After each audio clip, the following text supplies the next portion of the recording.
cases of abductions, according to the Kenya National Human Rights Commission, most of them happened even before Gachagua was ousted.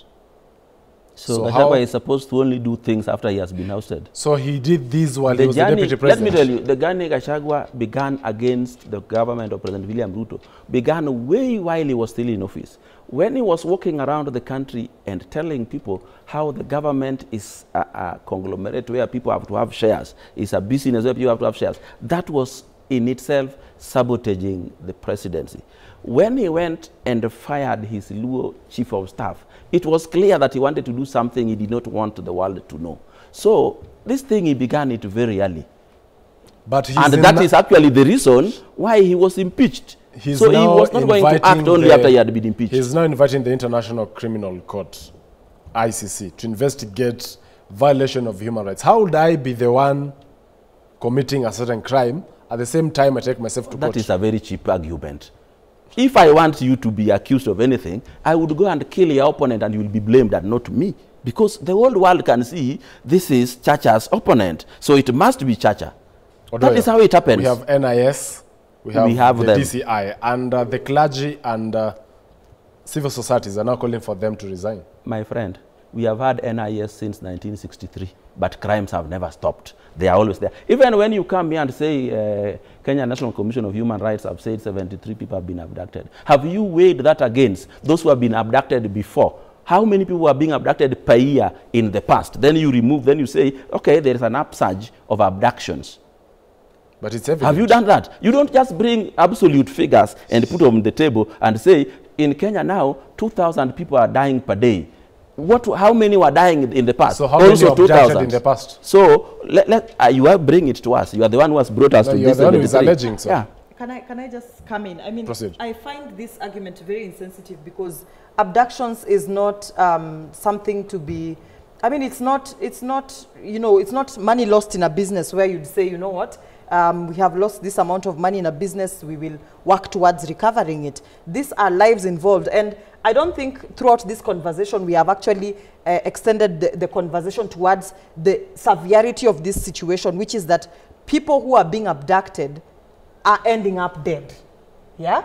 So when we limit it to the abductions, we make it look like, you know what, it's something that can just happen. We can even begin to try and compare the figures of the previous years to this, to the current, I mean, to this past year and say, so now it's a problem, so let's consider it. Abductions is something that is serious because people are missing, and because of the past incidences of some of them turning up dead, we must take it seriously. Whether it is one person being abducted and missing throughout the year, or 2 people, or 100 people, or 1,000 people, it is something that is serious, that need to be taken with the seriousness that it deserves. We do not need to sit here and start comparing how many people used to be abducted in 1963 for it to be a problem now that 73 are missing and have not been found so far. So I think the question of numbers, figures, you know, NIS has always been in existence since 1963. These are not conversations we should be bringing to this discussion. What we should be discussing right now is who should be held responsible.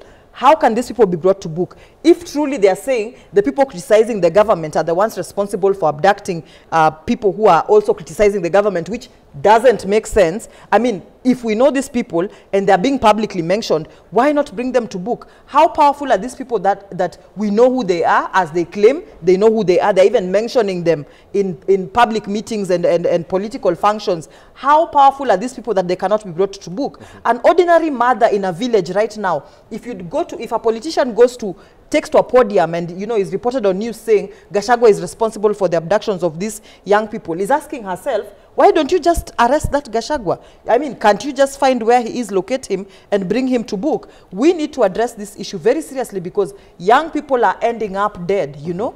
And I think also the whole conversation about telling parents that, you know what, be responsible for your children, it's sort of instilling fear. It is sort of pushing us to a place where we are saying as a country, we cannot have a situation where if we are unhappy about a situation, if we are unhappy with the government, we cannot speak, because what you're trying to say is that you're telling parents that, you know what, whatever happens to your kids is none of our business, for as long as they are not, quote unquote, how do they call it, obedient and respectful, whatever happens to them, we don't care. I mean, what we should be saying as a government as persons responsible for the security, you know, like the CS, the interior, what should be coming out of their mouths is, we are working towards, you know, getting these people. We have put in the following measures. We are auditing the police force, because some of these abductees who have been abducted, who by luck are found alive, usually come out and say that they were arrested by people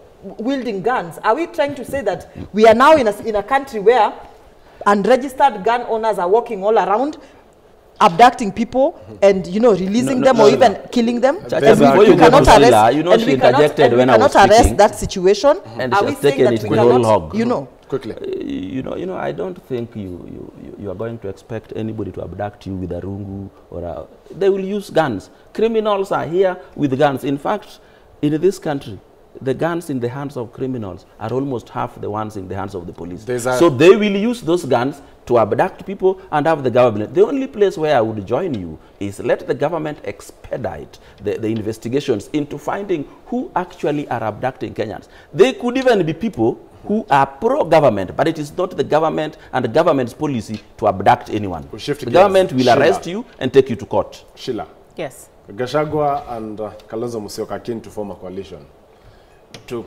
keep the government of the day in check, and in fact, come 2027, put a spirited fight to oust William Ruto as the president. You know, all of these individuals that we have been seeing from the time I was born until now, I'm a young adult, they need to understand one simple thing. There's an undercurrent of change and revolution going on in this country. It doesn't matter how many times you dress and undress yourself. One of the biggest lessons we learned in 2024 as a people was that the political class will always stick together. There's them, and then there's us.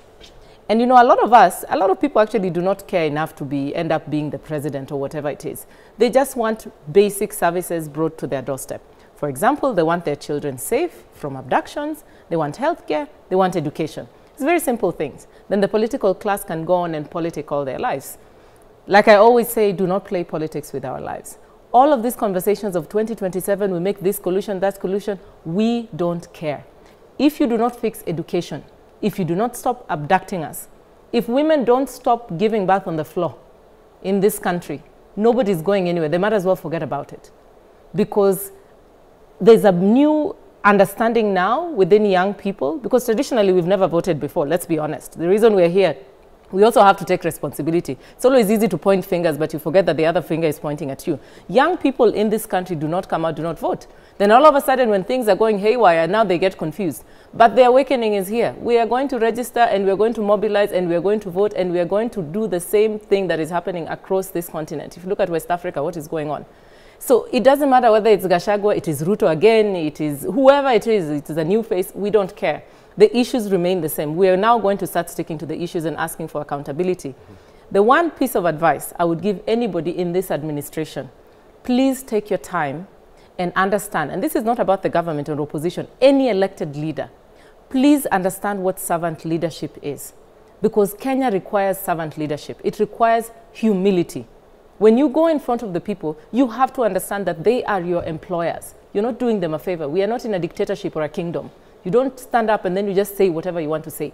You take responsibility, you are firm, you take action, and you help us solve our problems. Because when people cry out for something and you rubbish it, and we're talking about police brutality here, for example, we had the protest on femicide.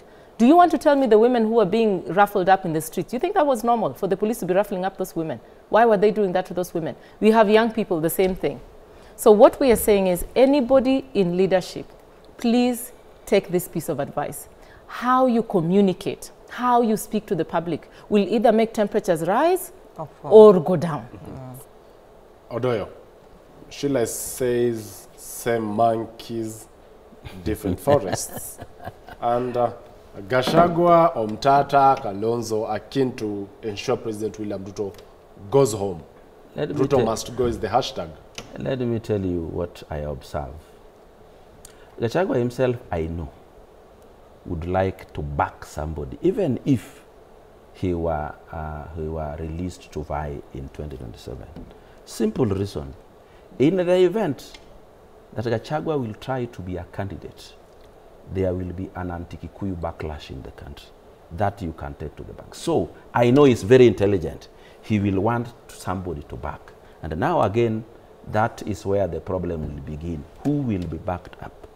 Because I don't think the general electorate would want to recycle anyone, say his Kalonzos.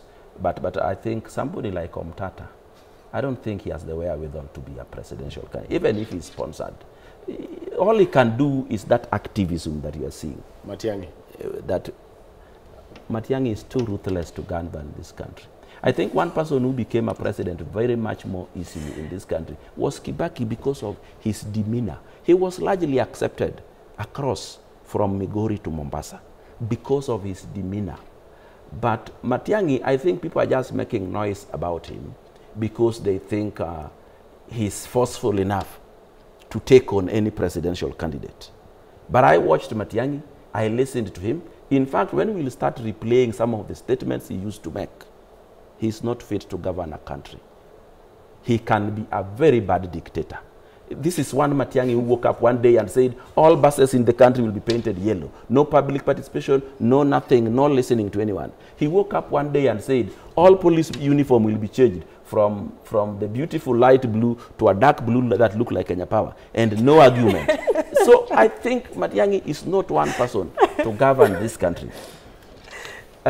So you're not, as Kenya Kwanza. But I know Rigathi Gachagua would want to back somebody. Also, that gives him an opportune time, probably, if he stopped from vying because he was impeached. Are you concerned? Then it will give him 10 years to vie. Are you concerned with the loud silence of Kiharu Member of Parliament, Ndindi Nyoro? Ndindi Nyoro, I think, is found between a rock and a hard place. Because Ndindi Nyoro was one of the people closest to the president. And yet now, he is faced with the local politics. The local politics in Mount Kenya region may be such that if he does not support Gachagua, he may not get re-elected. In fact, Gachagua has achieved something that I thought he would not achieve so fast, becoming the kingpin of the mountain. And let me tell you the joke there. All along, I used to believe that the mountain region was a step ahead of us in Nyanza, in civilization, in politics. Civilization in politics. But they are now getting themselves in the jail that we have been in for almost 60 years. They are getting in themselves now. I am telling you, the way things are going, anybody who opposes Gachagua in Mount Kenya will not get elected. And that is not a good thing. It is a bad thing when a whole community surrenders their decision-making, surrenders their brain, surrenders their thinking caps to one person to decide for them everything. Yeah. And if he chooses to use it to monetize it, he will be a very rich man. Because everybody who will be wanting to run and win will go and look for him behind the tent. And it is a very dangerous thing. For the political coalitions that we are anticipating in this 2025, Gachagua, Kalonzo, the likes of Omtata, all those that are coming out keen to challenge President Ruto come 2027, how do you look at it? While Ruto is also regrouping on this other end with the likes of Uhuru Kenyatta, Raila Odinga. In fact, 3 allies of the former president will be vetted come next week, the likes of Mutahi Kagwe. First, I'm very sad that you are not keen to include my party leader in that mix, Honorable Eugene Wamalwa, who has also come out very clearly and has said what he wants. So I am very sad that he is not included in this conversation, and yet he has been very... And the likes. No, he cannot be the likes. For as long as I am on this conversation table, he is one of the big 4, or whatever number is up there. But anyway, I think at this particular point, Kenyans just want anybody else but the current holder of the seat of the president. Kenyans at this point want anybody else other than, William Ruto. And I've had conversations, I've seen people, even putting up polls and saying between in 2027, if elections were to be held today, and you have on the ballot William Ruto and chicken, and you find majority of Kenyans voting for the chicken. I mean, it's something funny going on online, but you can tell how much of the dissatisfaction we have in this regime. The president has a few years left. I mean, with this first term. He has a few years left to either turn around the situation completely and prove himself worthy of being re-elected, or if he continues on the path that he has taken, as it has been for the past 2 years, he might find himself in a situation where any person, regardless of whether they have been in politics for too long, regardless of whether they have this tribal metrics that we keep talking about, you know, that the person has secured this block of Luo, I mean the South Nyanza, the Luya community, plus a mix of Kambas. I mean, it will get to a point where Kenyans will decide for themselves, regardless of the normal metrics around which politics has been designed for years, where we say that for you to become president, you must have a certain block of people supporting you. So I think anybody who comes out and proves themselves as a person who cares about the country, cares about the current situation that Kenyans are facing, has solutions for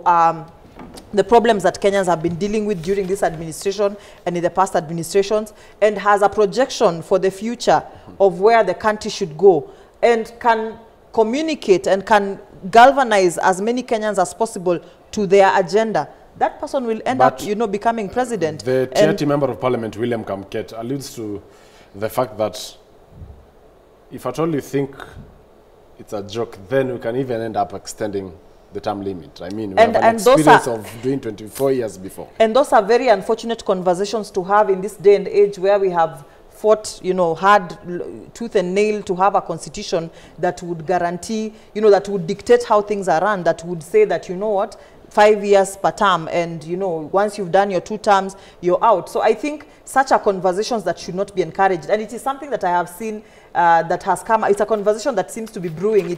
It seems to have started last week, and it's a conversation that anybody who cares about the future of this country, anybody who is aware of how far we have come, of the struggle that, you know, Kenyans underwent to give to us this particular constitution, anybody who is aware of the long-term effects of, you know, a dictatorship, because anything beyond what is prescribed within the constitution as term limits is clearly a dictatorship. Anyone who knows the history of the country, you know, and anybody who cares about the fight and struggle to have the constitution that we have today has to publicly and strongly come out, you know, and oppose such conversations. And I think there are, I mean, not I think, I know that we have laws that prescribe, you know, how such changes can be made, and I'm sure if the same is subjected to the opinion of Kenyans, then very many Kenyans, a majority of the Kenyans would say no to that, because they know where we have come from as a country, and we should be aware of those realities. Sheila, even as we wind up, the conversation on the extension of the term limits, they say where there is smoke, there is fire.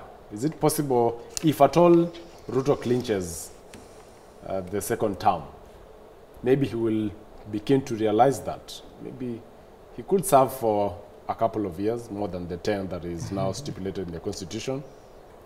I think that's a conversation of misplaced priorities. Like I said, Kenya is not, we've fought so hard to get to this point.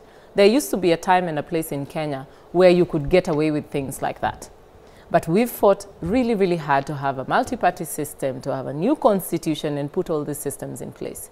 So unfortunately, I mean, in every administration, there will always be people who just make utterances for the sake of, maybe they want to go viral or have publicity or whatever. But as we stand, if we felt like delivery of services was so good, why would we not ask him, please rule for the next 30 years? After all, we are seeing changes and we're seeing good things happening. People would support it. It's a democracy. If we go back to the ballot and we decide, okay, we want Ruto to rule for the next 50 years, I mean, why not? That's how a democracy works. However, in the circumstances we are in today, that's just, it's invoking a lot of anger and making people upset within the public, which is completely misguided. So I think there's just hecklers also within the government, which we should not give too much credit. Before getting to Odoyo, Kithure Kindiki has been missing for a couple of days, but he was in a wedding the other day. I saw him at a wedding. So maybe there's different styles of leadership. Maybe he's choosing not to be the one. Hopefully he's not been kicked out of a WhatsApp group. But otherwise, then maybe they're just choosing to delegate duties. I mean, different marriages work differently. So maybe the one we saw previously, now there's a new one in town, and maybe they just operate differently. I think speculating won't help. But here's what I'll have to say about Ruto. Now I'll go back and wear my hat as a political analyst. Politics is about self-preservation. You do whatever it takes. It's a game of chess. You calculate 2 steps ahead and you do whatever it takes in order to preserve exactly where you're sitting. So far, as the game keeps going, he has beat a lot of people in this game because somehow he has managed to galvanize whatever needs to be galvanized at the time. If it is the political class to bring in the different actors, he's been able to do it. If it is dismantling one voting bloc or uniting one voting bloc, he's been able to do it. The question is, how long will he be able to sustain this leading up to 2027? Nothing. If we've learned one thing with Ruto is that we cannot sit here and talk and speculate, because if I had told you in 2022 that Gachagua would not be the vice president today, you would have said I'm crazy. Thank you. Odoyo. Yes. Yesterday, Kithure Kindiki was expected to be in Kerio Valley with the president. There was a poster for that. However, he was in Embu. Speculations of a possible rift between the two leaders. And the conversation of the term limits has went up in a minute or less. First of all, let me just say, Kamket made statements that were basically political rally satire. I don't think you needed to bring it over. It was political rally satire. Nevertheless, let's go back to Kindiki. I heard Kindiki speak to the media and say he had taken a few days off, and that happened. It was not a blow or a slap. No. And he said he talked to the president, and the president allowed him those few days off. He's never been in shades before. I think they were speculating it could be this alleged slap. He's probably no. Let me tell you, propaganda is a very interesting thing. Yes. People will pull any propaganda from anywhere, and they say one of the rules of propaganda, say something people wouldn't expect to be a lie. Something that say, nobody can say that if it wasn't true. Those are some of the propaganda that is all over. Right. But Kindiki is family number 2 in Kenya, and is working with President William Ruto. In 30 seconds or less. Yes. Closing remarks? Yeah. I am hopeful that things will be different in 2025, and my hope can only be made a reality if the government does what it ought to do.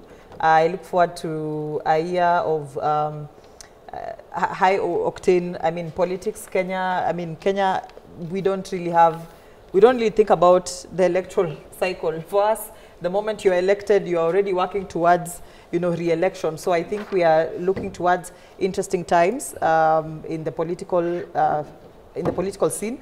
But we pray that the government actually pays ear to what Kenyan parents are saying. Young people are missing, young people who have a future, young people who have a whole life ahead of themselves, young people who are only aspiring for what is good, what is best for the country, or what they think is best for the country. Thank you. And the best way to handle them is not by, forcefully abducting them, illegal arrests and torture, and even the worst case scenario, taking their lives. Let's think about that and make things right. Thank you so much, Ruth Ambogo. She's a lawyer. Odoyo Owida, a political analyst, and Sheila Olang, an economist and political analyst. It has been a conversation on the state of the nation. My name is Joel Chacha. Do enjoy the rest of the viewing. Good day.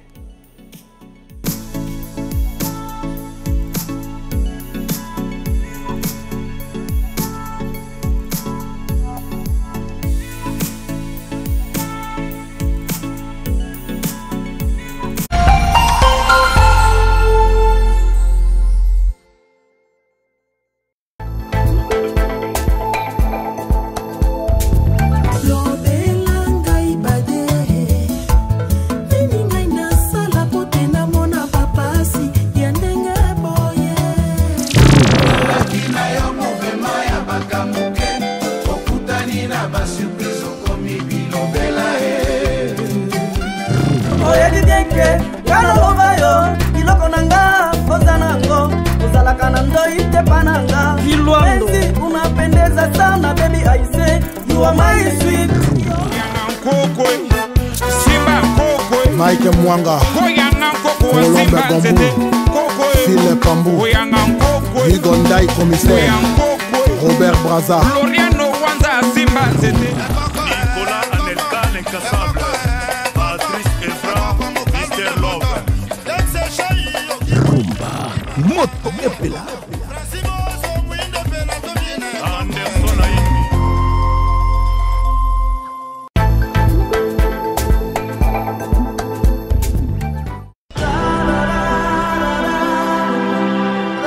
Step into a world of emotions, relationships. Kumbe mama, ulikuwa unafikiria kuolewa tena?